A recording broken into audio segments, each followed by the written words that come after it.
লোকসভা নির্বাচনের মুখে বাজেটে কোষাগারের দরজা খুলে দিল তৃণমূল সরকার। মমতা বন্দ্যোপাধ্যায়ের ফ্ল্যাগশিপ প্রকল্প লক্ষ্মীর ভাণ্ডারের ভাতা বৃদ্ধির ঘোষণা করা হলো বাজেটে। বর্তমানে লক্ষ্মীর ভাণ্ডার প্রকল্পে জেনারেল কাস্টের মহিলারা মাসে 500 টাকা করে পান। এপ্রিল মাস থেকে তা বাড়িয়ে 1000 টাকা করার ঘোষণা করা হলো। এতদিন তপশিলি জাতি এবং জনজাতি শ্রেণীর মহিলারা 1000 টাকা করে পেতেন, তা বাড়িয়ে 1200 টাকা করার ঘোষণা করা হলো।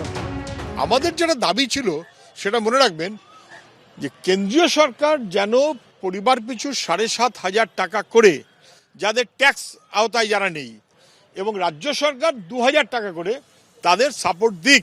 ওটা কেন্দ্রীয় সরকারও করেনি, রাজ্য সরকারও করেনি। 2 মাসের মধ্যে ফের রাজ্য সরকারি কর্মীদের ডিএ বৃদ্ধির ঘোষণা করা হলো। বাজেটে সরকারি কর্মী, শিক্ষক এবং অবসরপ্রাপ্তদের আরও 4% ডিএ বৃদ্ধির প্রস্তাব দিলেন অর্থমন্ত্রী চন্দ্রিমা ভট্টাচার্য। মূল্য বৃদ্ধির হাত থেকে একটু রেহাই দেওয়ার জন্য আমাদের সীমিত আর্থিক সামর্থ্যের মধ্যে আরো 4% দিয়ে দেওয়ার ঘোষণা করছি, যা লাগু হবে মে 2024 মাস থেকে। কোন সিস্টেমটাকে ওনারা ফলো করে এরকম করে হঠাৎ করে যখন ইচ্ছা যাচ্ছে ঘোষণা করছেন সেটা আমাদের অজানা। ভোটের মুখে দেখছেন যে এই আন্দোলনের ফলে তার পায়ের তলার মাটি সরছে দিনকের দিন, যার ফলে এই চাপে পড়ে এটা উনি ঘোষণা করেছেন। এখনো কর্মচারীদের সঙ্গে কেন্দ্রীয় সরকারের মহার্ঘ ভাতার ডিফারেন্স 40% থাকলো। 4% আজকে ঘোষণা করেছেন মে মাস থেকে দেবেন, মানে ভোট গণনার পরে। ভোটটা নিতে হবে, ভোট গণনার পরে দেবেন। কিন্তু আপনাকে বলে রাখি, ইতিমধ্যে জানুয়ারি মাস আসার সাথে সাথে 4% দিয়ে অলরেডি আবার বেড়ে গেছে। ইটস এ কমপ্লিটলি মিথ্যাচার, জাগলারি, এবং আবার পশ্চিমবঙ্গের মানুষকে টুপি পরিয়ে মিথ্যা প্রতিশ্রুতি দিয়ে ভোট নেওয়া।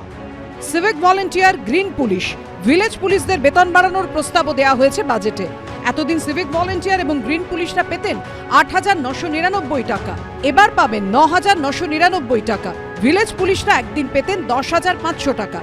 নতুন বাজেটে ঘোষণা অনুযায়ী এবার তারা পাবেন 11,500 টাকা। এর পাশাপাশি এদের রাজ্য পুলিশে ভর্তির কোটাও 10% থেকে বাড়িয়ে 20% করা হয়েছে। 100 দিনের প্রকল্পের পাল্টা কর্মশ্রী প্রকল্পের অধীনে 39 কোটি কর্মদিবসেরও ঘোষণা করেছেন অর্থমন্ত্রী। এর জন্য বরাদ্দ করা হয়েছে 8,297 কোটি টাকা। রাজ্যের প্রত্যেক জব কার্ড হোল্ডারকে বছরে কমপক্ষে 50 দিনের কাজ নিশ্চিত করা হবে। এছাড়াও রাজ্য সরকারের গ্রুপ ডি ও গ্রুপ সি চুক্তিভিত্তিক কর্মচারীদের মাসিক বেতন 3,000 টাকা এবং 3,500 টাকা করার ঘোষণা করা হয়েছে বাজেটে। আশাবুল হোসেন, উজ্জ্বল মুখোপাধ্যায় ও রুমা পাল, এবিপি আনন্দ। বাংলা ঝামেলা চায় না, বাংলা খবর চায়। বাংলা খবর, বাংলার খবর।